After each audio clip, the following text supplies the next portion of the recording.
about passive voice or passive sentences. As we know that in any languages there are active sentences and passive sentences. And today we're going to study more about passive sentences. In English, of course. Okay, let's go.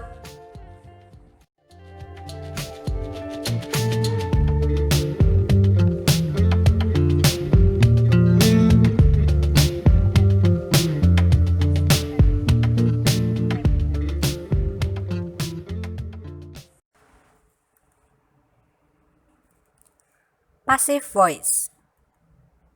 In this video, you are going to study about grammar focus of passive voice, the usage of passive voice, and the cultural awareness of passive voice. So what is passive voice? In bahasa Indonesia, it means kalimat pasif.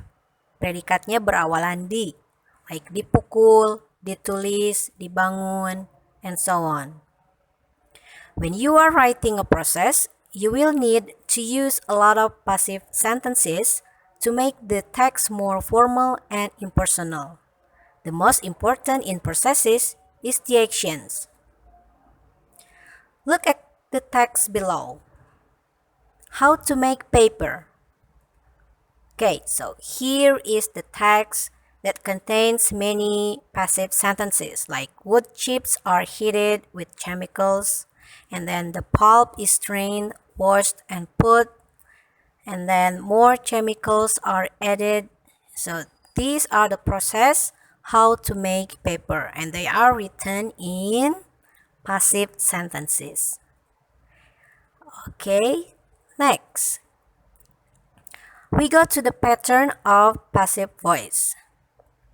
The pattern of passive voice is subject, to be, and then past participle or verb 3. From the text earlier about the process of making paper, we can see that wood chips are heated. So wood chips goes to subject, and then are as to be, and heated as past participle. And the sentence means potongan kayu dipanaskan. And the next sentence is the pulp is strained. The pulp as subject, is as to be, and strain as verb 3. Bubur kayu disaring. And number 3 is more chemicals are added. Zat-zat lain ditambahkan. More chemicals, subject, are, as to be, and added past participle. Okay, so this is more detail about the pattern of passive voice. Subject, and then to be, and then verb 3. Subject, to be can be as is, am, are, was, or were, is not or was not, if negatives. And the verb 3, these are the examples of past participles like watched, released, killed, played, stolen, written, and seen. When to use passive voice? You might use it in following cases. When the actor is unknown, or it happened naturally, like the fossils were formed in those areas. We don't know who made that fossils, but it's just there. So the fossils were formed. Indonesia is located along equator line. Indonesia terletak sepanjang khatulistiwa. Number 2, you use passive voice when the actor is not important to know. It's not so important. You don't care. We don't care. Yeah. Like this one.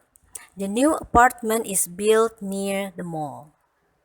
The actor, the builder, the person who built the apartment is not important. It is important that the new apartment is built near the mall. And then another sentence is, these shoes were made in Italy.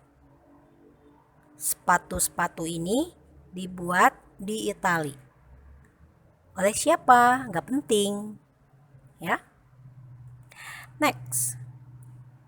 Now we go to the passive with different tenses. Number 1, future passive.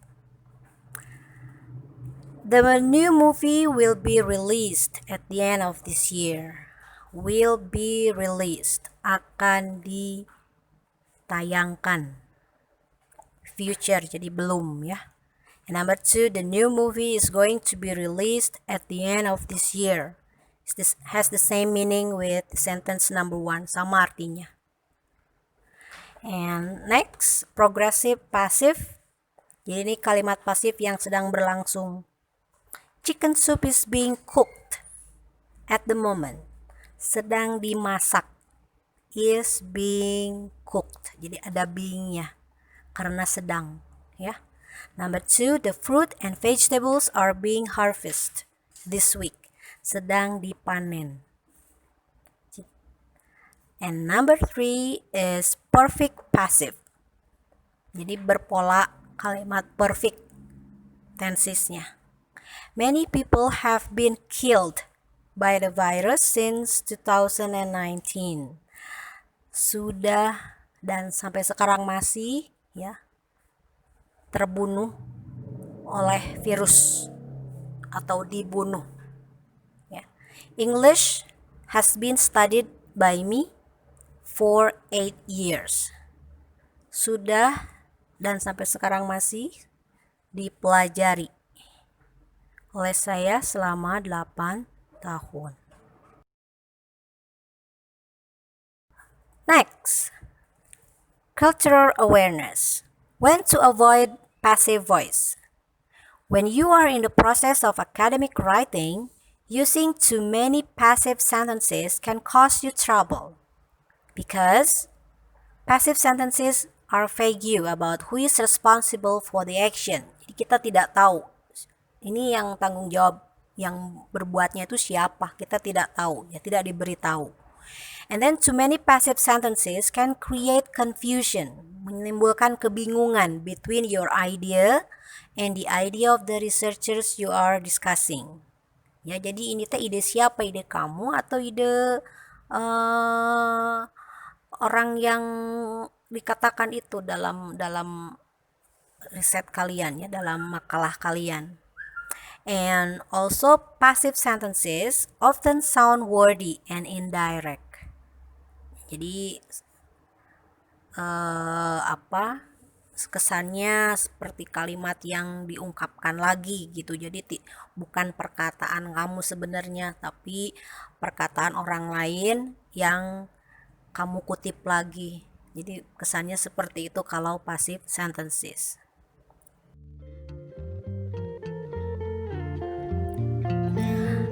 Okay everyone, Alhamdulillahirabbil alamin. The lesson is done.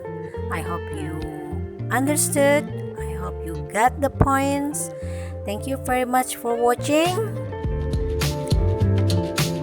And see you again in the next video of Balebila. Bye bye.